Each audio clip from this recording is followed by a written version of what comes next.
Vidéo précédente que je viens de publier, vous avez un lien par rapport à un nouvel entretien avec David Lévesque. Dans cette vidéo-là, je dis qu'il y avait quelque chose dont je voulais parler, puis ça m'était reparti tout de suite. Et puis, c'est revenu tout de suite après. Donc, je me suis dit, je vais faire un audio. Donc, aussi, l'entretien avec David Lévesque, il y avait à un moment donné, on entend d'un haut-parleur des cloches d'église vers la fin. Je me suis informé, puis ce qu'on m'a dit, c'est qu'il y a possiblement eu un mauvais contact électrique parce qu'il était quand même assez tard là, quand c'est arrivé, puis il n'y avait personne. Puis ça s'est mis à sonner. C'est des choses qui arrivent, hein, c'est peut-être l'humidité. Donc, j'avais parlé dernièrement, à un moment donné, j'en ai fait mention plusieurs fois, s'il y a de l'émotionnel dans le mental. S'il y a de l'émotionnel dans le mental, on perd de l'énergie vitale. Puis c'est quelque chose qu'on peut voir d'une façon concrète, au niveau de la pratique, d'une pratique en temps réel. C'est-à-dire que si au niveau des formes dans votre mental, ça se densifie en étant chargé par de l'émotionnel, c'est-à-dire, si on peut dire, même avant la forme là, de l'énergie psychique, on perd la force vitale. C'est pour ça qu'il a été question, jusqu'à un certain point, là on parle pas de certains corps subtils comme ils ont été parlés, mais si on parle juste le mental, le vital, l'émotionnel, il faut qu'il y ait un alignement. La fusion, ça sera pas entre ces corps-là qui s'interpénètrent, au contraire, il faut pas que ça arrive. Il faut que ces choses-là restent séparées les unes des autres, mais que ce soit aligné. À ce moment-là, il y a un phénomène qu'on pourrait appeler un petit peu le rayon. Donc, si vous avez de l'émotionnel, puis ça, comme je vous dis, c'est une pratique, vous pouvez le voir par l'observation en temps réel. Si vous avez de l'émotionnel dans le mental, vous allez perdre la force vitale. Ça va vous prendre de l'énergie, comme quelqu'un, par exemple, qui angoisse puis qui se casse la tête. D'un autre côté, si vous envoyez du mental dans le vital, là, il y a un risque de somatisation. Puis ça peut même finir par des maladies. Au fond, ce sont des choses, c'est une mécanique assez simple, mais ça devient subtil parce que c'est des choses qui sont très difficiles à voir. Puis au fond, c'est très simple. Le problème, c'est que le corps mental, en tant que mental inférieur, ne peut pas s'augmenter par lui-même. Donc souvent, s'il y a du mental dans le vital, vous allez quand même avoir plus d'énergie. C'est-à-dire que au niveau de l'émotionnel, s'il n'y a pas de forme, vous allez augmenter un petit peu votre énergie psychique. Comme par exemple, là, on peut voir ça comme si vous envoyez du mental dans l'émotionnel, mais que c'est pas au niveau de densifier des formes, vous allez briser des formes, puis vous allez avoir de l'énergie qui est réacheminée à travers l'ego. Donc, vous allez récupérer de l'énergie parce que vous réglez des conflits. Un peu le contraire d'une somatisation. Donc, du mental dans le vital, ça peut engendrer plus d'énergie. Du mental dans l'émotionnel, ça peut engendrer plus de vital parce que là, on brise des formes, entre autres. De l'émotionnel dans le vital, ça va abaisser le corps mental. Ça, je le dis par expérience. De l'émotionnel dans le mental, ça va baisser la force vitale. Ça aussi, je le dis par expérience, par pratique. Du vital dans l'émotionnel, ça peut engendrer encore moins de mental. Puis du vital dans le mental, ça peut augmenter l'énergie psychique si on brise des formes. Mais là, comme vous voyez, il est possible d'avoir plus d'émotionnel, il est possible d'avoir plus de vital, il est possible de perdre du mental, il est possible d'avoir moins de vital, il est possible d'avoir moins de force mentale, puis il est possible d'avoir plus d'émotionnel, c'est-à-dire en tant qu'énergie psychique. Mais il n'y a aucune façon d'augmenter le mental inférieur, à moins là, d'entrer dans ce qui a été appelé le mental supérieur. Donc, c'est là qu'à un moment donné on n'aura pas le choix. Là. Il y en a qui n'auront pas le choix, ça va être une question de survie. C'est-à-dire, soit il va y avoir un affaiblissement à travers les structures psychiques, au point où le corps vital, puis va s'affaiblir, C'est des mécaniques qui mènent souvent vers une dégénérescence, ou même au niveau d'une perte d'énergie psychique vers de la dépression, et puis le corps vital va suivre. Mais le corps mental, ça ne peut pas s'augmenter en énergie sans une structure plus haute. C'est impossible sans une structure plus haute. Parce que juste cette structure de base-là, le vital, le mental, l'émotionnel, si c'est en circuit fermé, il faudrait qu'il n'y ait eu aucune altération au niveau du mémoriel expérimental de l'individu. Et puis ça, c'est impossible. Pour que ça reste sain, là, c'est impossible au niveau d'une vie humaine, au niveau de l'expérimental, de ne vivre aucune altération au niveau d'enregistrement d'expérimental dans le mémoriel. C'est pour ça que va devenir nécessaire des structures plus hautes.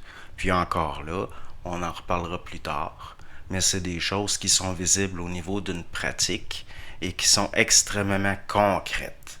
Même il y en a, bon, on pourrait donner le nom à ça, on pourrait voir ça comme faisant partie de ce qui a été appelé la psychologie évolutionnaire, entre autres.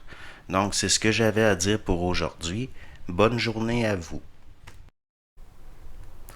Bonjour, je vais faire la suite, la vidéo sur la triade là, mentale, émotionnelle, vitale, je vais le faire tout de suite. Je sais que c'est mal cadré un peu, puis aussi je vais suivre les suggestions qu'on me fait de prendre un micro-cravate là, à un moment donné, parce que ça va vraiment mal. Donc, au niveau là, la triade mentale, émotionnelle, vitale, bon, ici, là, on peut considérer que c'est le domaine de l'âme, si vous voulez, notamment la mémoire, comme par exemple le mental, ça marche selon des formes, les formes pensées liées à la mémoire. Donc, vous avez l'émotionnel qui est l'énergie psychique, si vous voulez, ça va devenir des émotions par rapport à des jeux de mise en vibration au niveau de forme dans le mental, plus souvent qu'autrement. Mais ça vient de l'animalité planétaire de l'être humain, qui est, si on peut dire, un résultat des forces vitales incarnées dans le plan planétaire. Si vous avez du mental dans le vital, puis que c'est pas objectif, vous risquez de somatiser. Puis c'est l'émotionnel qui va fournir la mécanique psychique de la somatisation. Donc on peut se rendre malade. Mais avec du mental dans le vital, on peut au contraire augmenter l'énergie psychique. C'est un peu le chemin que ont pris certaines écoles de développement personnel, entre autres. Puis il y a aussi des mécaniques d'autosuggestion, des choses comme ça. Donc, si vous avez du mental dans l'émotionnel, ben là, vous allez peut-être avoir plus de vital, en brisant des formes notamment, ou en réglant des conflits. C'est un peu le chemin de la psychologie, c'est un peu le chemin de la psychanalyse aussi, par rapport à des mécaniques que parfois vont être inconscientes. En rendant conscient certains conflits, on va pouvoir briser des vieilles formes au niveau de la mémoire psycho-affective, puis libérer de l'énergie. Donc, le mental dans l'émotionnel peut engendrer du vital. OK? L'émotionnel dans le vital, ça peut enlever de la force au mental. C'est-à-dire, si vous avez de l'émotionnel dans le vital, ben vous pouvez perdre de la santé mentale, par exemple. Ça arrive. C'est certaines mécaniques. Si vous avez de l'émotionnel dans le mental, vous pouvez perdre du vital. Par exemple, si les vieux conflits, pensez à des expériences traumatiques, puis ça n'a pas besoin d'être conscient. Si vous avez du vital dans l'émotionnel, vous pouvez perdre du mental. Puis si vous avez du vital dans le mental, vous pouvez augmenter votre force psychique, si vous voulez. Mais envoyer du vital dans le mental, ça, souvent, ça va prendre la mécanique des forces de l'âme, c'est-à-dire ça va être lié à la mémoire, puis ça va être, par exemple, comme l'apprentissage, ou densifier certaines formes dans le mental. Si c'est fait tout croche, ça peut être nuisible. Donc, pour qu'il y ait une observation objective de ces mécaniques-là en temps réel, ça prend un plan d'objectivité ou un espace objectif d'observation, si vous voulez. Puis ça, c'est pas facile. Parce que cette mécanique-là, elle peut pas se voir objectivement elle-même. C'est pourquoi il va y avoir ce qu'on va appeler le surmental, ou c'est là où il peut y avoir ce qu'on appelle l'observation multidimensionnelle pour voir la mécanique. Voir ces mécaniques-là pour intégrer ces lois-là. Une fois que c'est vu, c'est vu. Puis ici, on sera plus sous le joug inconscient ou subjectif de certaines mécaniques qui fait qu'on perd de l'énergie au niveau de la mécanique involutive de l'évolution des structures de l'âme, si vous voulez. Donc, le surmental, ça va être un espace objectif d'observation. Ici, au niveau du mental, c'est le psychologique, si vous voulez. Donc ça, c'est polarisé, comme la croyance et le doute, par exemple. Donc, ça va être lié aussi à donner de l'importance au niveau émotionnel qui vient d'anciens instincts, des instincts primaux ou primordiaux, ou le primal, le côté primal, comme les instincts de survie, l'instinct de préservation, des choses comme ça. Il va y avoir une polarisation dans le mental, puis ça risque de couper la possibilité d'avoir une certaine objectivité, puis développer un plan d'observation de ces mécaniques-là. L'ego, moi, je le place ici. L'ego, au niveau du psychologique, donc le psychologique, le plan mental, est lié un peu à une densification de l'émotionnel puis du vital qui vient de l'animalité humaine, du fait qu'il est incarné dans un corps biologique. Mais le vital, lui, est connecté directement à la source. C'est la seule partie qui, dès le départ, est connectée à sa source. Donc, le surmental, c'est pas que c'est si compliqué, mais c'est très subtil. C'est très subtil. C'est-à-dire que si on veut au niveau d'une conscience, parce que la conscience réelle, elle apparaît ici, si on peut dire, puis ça passe à travers l'ego, puis il y a un jeu comme ça d'intégration de ce qu'on pourrait appeler le réel, le surmental, avoir une capacité objective de se voir. Ça peut pas se faire à l'intérieur de cette vieille structure-là. C'est impossible. Donc, il faut qu'il y ait un autre plan ici. L'ajusteur de plan C, lui, il va travailler au niveau du mental. Du mental par rapport à la psychologie de l'homme. Donc, c'est pas encore ce que j'appellerais le double, pas encore, mais c'est par là que va passer certaines intuitions très fortes. Des fois, vous savez quelque chose, puis vous le savez, c'est tout. Il n'y a pas eu de processus mental nécessairement, mais ça va passer à travers le mental. Parce que à partir d'ici, il y a ce qu'on pourrait appeler les éthers mentales de l'homme, ou des forces prépersonnelles, si vous voulez. Ça ici, ça peut pas être sous le contrôle de l'ego. C'est impossible. Mais une fois que ça commence à se densifier le surmental, là, l'ego commence à se densifier le double. Puis c'est les énergies de l'âme qui vont servir à ça. Au niveau aussi de l'émotionnel puis le mental, ça fonctionne par rapport au formel mémoriel, la mémoire qui est nourrie par du vital. Donc, c'est normal quand le surmental est en formation, il va y avoir une perte de mémoire à court terme parfois, et même des pertes de mémoire à long terme. Mais une fois que certains conflits sont réglés, vous allez vous rendre compte que vous n'y pensez plus. C'est une autre partie d'une modification de la mémoire, si vous voulez. Donc, une fois que il y a une objectivité d'observation dans un espace qui est passif au niveau d'une certaine mécanique, on n'est plus sous le joug de certaines choses, mais qui va être une observation active pareil de la mécanique. Il va y avoir intégration. Là, tout d'un coup, on va voir du nouveau de plus en plus, puis là, on peut parler de descente de supramental, si vous voulez. C'est-à-dire que vous allez obtenir de l'information qui va s'avérer être vraie après vérification, sans avoir besoin de passer par la réflexion du mental inférieur. Ça, c'est le mental, ça fait partie du mental inférieur de l'homme. Puis ça, ici, les éthers du mental. Puis ici, le mental supérieur, qui va jusqu'à la source. Ça peut sembler complexe, mais en fait, c'est très, très simple. Qu'est-ce qui fait que ça a l'air complexe? C'est ça ici. Le psychologique, le plan psychologique, si vous voulez. Mais il y a des forces prépersonnelles qui vont justement travailler l'ego, si on peut dire, pour qu'il y ait une épuration du mental. Il y a moins de polarité dans le mental, on devient plus objectif, on n'est plus sous le joug de l'émotionnel, on perd moins de force vitale, puis là, il va y avoir création ici de des corps intermédiaires, si vous voulez, qui vont se densifier. Par rapport à un vous, un autre vous, si vous voulez, des contreparties cosmiques, entre guillemets, si on peut dire, un vous en potentiel qui n'a pas eu qui s'est pas réalisé à cause du circonstanciel incarnationnel planétaire.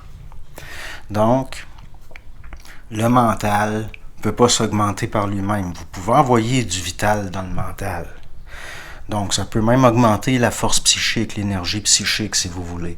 Mais si, comme c'est subjectif, ça risque de faire des gens parfois survoltés. Ça engendre de l'enthousiasme spirituel ou même scientifique qui peut manquer totalement d'objectivité, puis aboutir à une catastrophe qui est nécessaire pour encore briser la subjectivité, pour que l'ego, il y ait une épuration de l'ego, si vous voulez, une dépollution de l'ego en tant que lentille, pour qu'il y ait un travail fait sur d'autres plans. Ce plan-là, ça va être complètement contrôlé par ce qu'on a appelé le double. Votre vous incarné, votre moi égoïque, il faut qu'il abandonne l'idée qu'il y a le contrôle sur ça, là. Puis il ne faut pas non plus, comment je pourrais dire ça, plus vous allez voir des choses, plus vous risquez une certaine panique. S'il y a une subjectivité, là, l'émotionnel embarque, on perd du vital, ça crée des formes subjectives dans le mental, puis ça, ici, on est coupé. C'est là que, jusqu'à un certain point, il va y avoir des forces retardataires. Donc, c'est pas des choses complexes, là. C'est pas des choses compliquées. Mais vous allez voir que votre intuition, il faut qu'elle devienne votre intelligence consciente. Puis, dans le fond, à un moment donné, quand certaines mécaniques, on est désassujettis, qu'elles sont devenues au niveau de mécanismes de protection inutiles, il n'y aura plus interpénétration de ces corps-là, il va y avoir alignement, puis c'est là qu'apparaît ce qu'on pourrait appeler le rayon. Donc, ça descend. Donc, à ce moment-là, il y a possibilité de moins souffrir dans ces corps. Dans le sens que si vous avez du trouble, des conflits au niveau émotionnel, vous allez souffrir psychologiquement. Si vous avez des troubles avec votre corps vital, vous pouvez souffrir émotionnellement et mentalement, psychologiquement.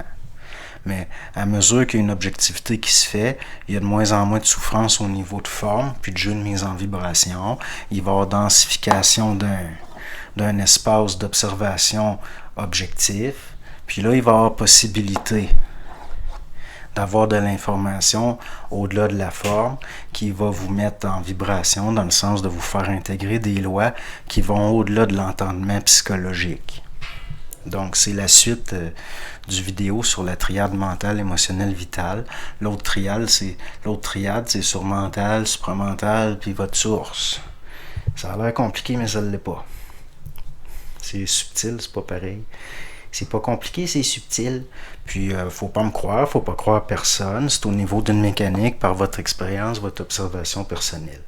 C'est ça qui est important. Parce que l'énergie, l'intelligence universelle, il faut qu'elle s'individualise, puis qu'il y ait individuation au niveau d'une conscience qui se crée. C'est ça de la conscientisation. Donc, c'est ce que j'avais à dire sur ça. Bonne journée.